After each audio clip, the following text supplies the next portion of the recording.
Hi everyone, Chanel from the Redeem family here.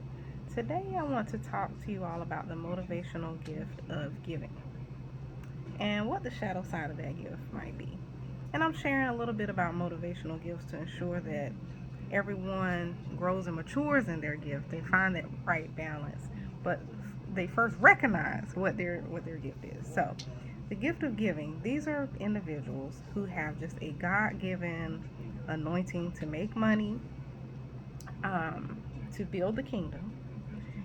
And these are individuals who tend to hear God's voice, to give very specific numbers to churches or individuals. So just awesome revelation on finances and the kingdom and giving. So we definitely, this is an important gift. All of the gifts are equally important. This is an important gift for building the kingdom. Now, like all the other gifts, there is a shadow side to this gift.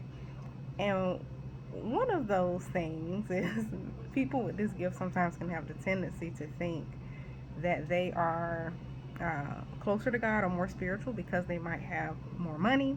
They might think that another person doesn't have as much money as them because there's something wrong with the other person.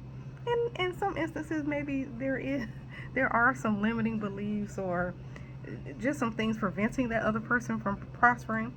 But a person with this gift might just kind of jump to conclusions about that. Another thing is people with this gift are very organized in their finances and they're kingdom minded, and so they're seeking a return on their investment, which is a really great mindset to have. So they may be reluctant to give in certain instances unless they know exactly how their money is going to be spent. Now, in balance, that's fine, but that can err on the side of being a little controlling, and not trusting in God to steer the organization or individual that they want to give to. And then one final thing is, a lot of people with the gift of giving, to that point about maximizing their gift and their giving, a lot of times they want to give in places where they'll see the most impact. So what this tends to mean is a lot of people with this gift are pouring money into urban areas, into cities where there are a lot of people because they feel like that will make the most difference. Nothing wrong with that. That's a beautiful thing. However, it does tend to create two different cultures in like in a rural area versus the urban area.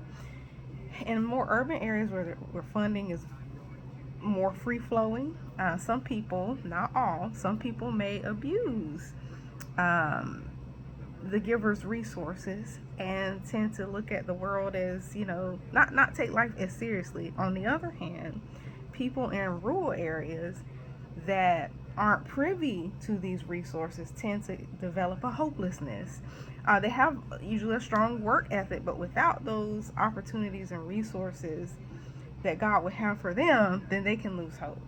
So in that instance, it would be the giver kind of leaning on their own understanding of, let me send this money to where it have the most amount of impact. But of course, the best thing with any of the gifts is to ask God what His will is for it. So, how does this relate to like narcissism?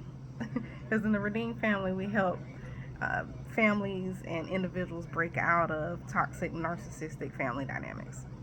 This relates to narcissism because sometimes people with the gift of giving might control through their giving. So they might, say to their spouse or children, I'm going to withhold this money from you unless you do exactly what I want to do. Now, again, we know that that doesn't represent the Father's heart. The person with the gift of giving must first realize that it is a gift given to them to make that money. It's not about them, it's about God anointing them so that He can be glorified.